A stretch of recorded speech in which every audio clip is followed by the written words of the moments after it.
Hello everyone, I'm back for another travel vlog and this is my first official solo trip and I am currently here in Binangonan, Rizal because today I will be trying tandem paragliding.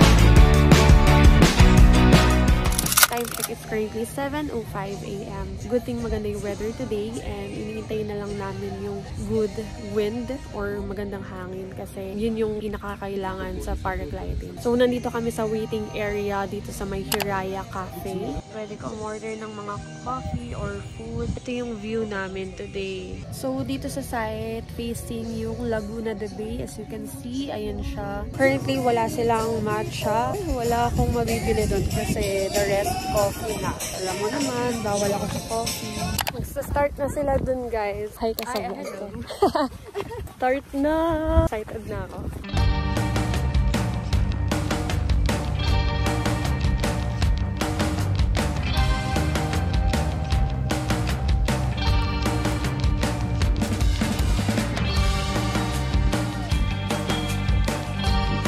Oh, I'm excited!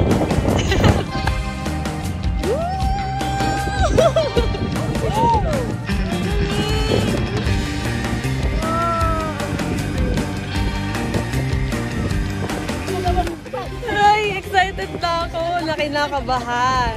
Wala man lang 1, 2, 3, no? Lumipad agad.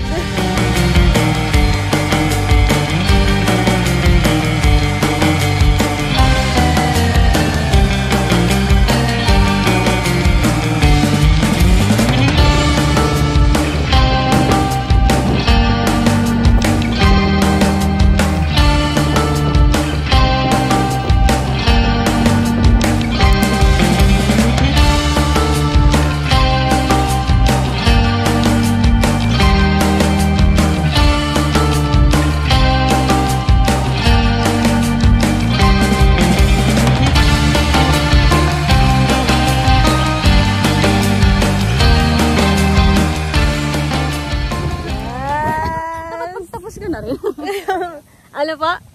Balik na po sa Iraq. Ay, okay. Hindi pa ako naka-fly. Uulan kasi. Pero ako na dapat yung next. After 1 hour break, nag-resume na. And this time, mga mabibigat daw muna. So, hindi ako yon. Obvious naman.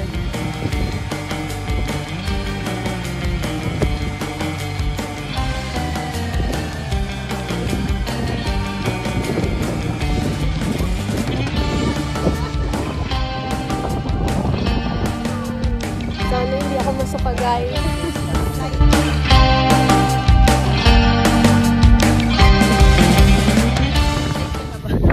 Maya na ano yung excitement ko. Second attempt, failed. Break muna ulit kasi super lakas ng hangin.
break ba ulit? Ready na ako. What if ako na lang magpalipad? Charot. Ayun nga po, reschedule. Ano ba masasabi? Ayaw lang, no? Forma na kami. I-clip na lang yung ano eh. May picture na po eh. So, ayun guys, rescheduled ako. Grabe, buong araw ako naghintay dito. So, maybe it's not meant to happen today. Sayang, pang birthday ko naman to. Anyway, anything happens for a reason naman. It's better to be safe than sorry. Ready na ako eh. Babalik pa ako. Ako daw bahala. Kahit kailan. Hindi ko pa sure. Oo, night shift kasi ako. So, nag-half day ako kagabi. Oo, para makatulog pa ako. Ano kaya, pang birthday ko kasi to. So, sayang. Pero okay lang. May next time pa naman. Yun guys, see you again on my next vlog. Itutuloy natin to. May part 2. Ito pala si Ina, guys. Na-meet ko siya here. Solo trip mo din to, diba? Nice to meet you.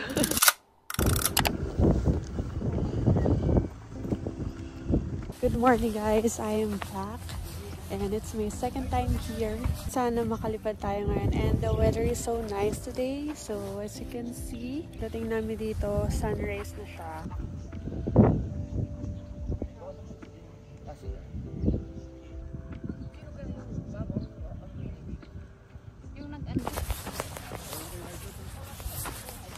Ano pa?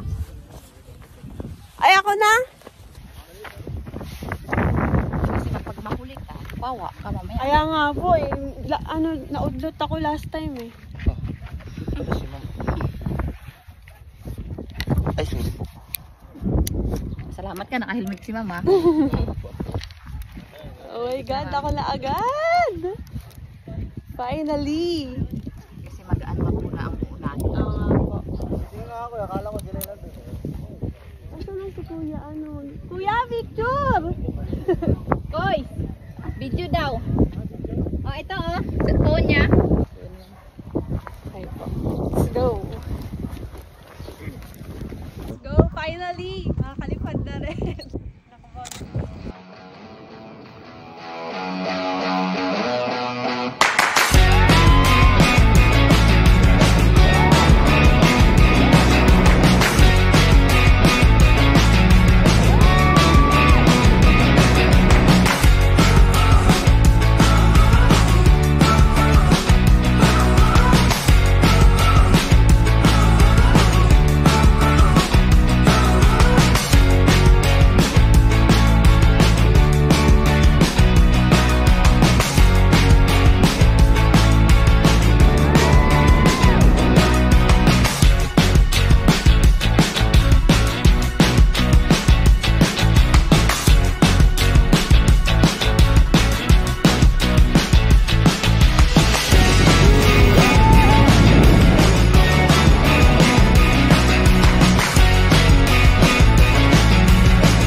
Tapos na ako. Muntik pa ako masuka. Nakakahilo sa taas. Pero masarap. Super relaxing. Pero yun nga, kasi nga mabilis ako mahilo. May motion sickness ako. In fairness, ang ganda ng landing ni Kuya. So, let's buy matcha. Last time na pumunta ko dito, walang matcha. So, meron daw. Nag-as ako. Ano nga, oh. Ay, may aso. Cute.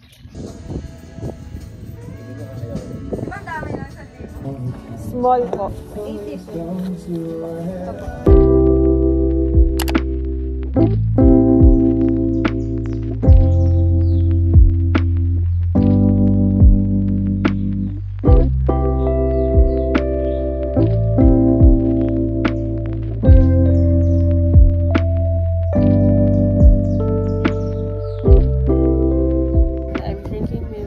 I got this for 85 pesos dito sa Hiraya Cafe. You know, the artificial matcha. It tastes like that. Masaya pala mag-relax dito, no? Manonood parasailing. Yeah, ayun, meron pang another one doon, as you can see. So, regarding naman sa rates, I avail tandem paragliding sa Moncherong Gala. It costs 3,600 pesos if weekdays, and kapag naman no weekends, 4,000 pesos. So, yung mga kasama doon, round trip van transfer, facilitator fees, entrance fees, pilot fees, photos, and then videos, and then may free bag tags din sila.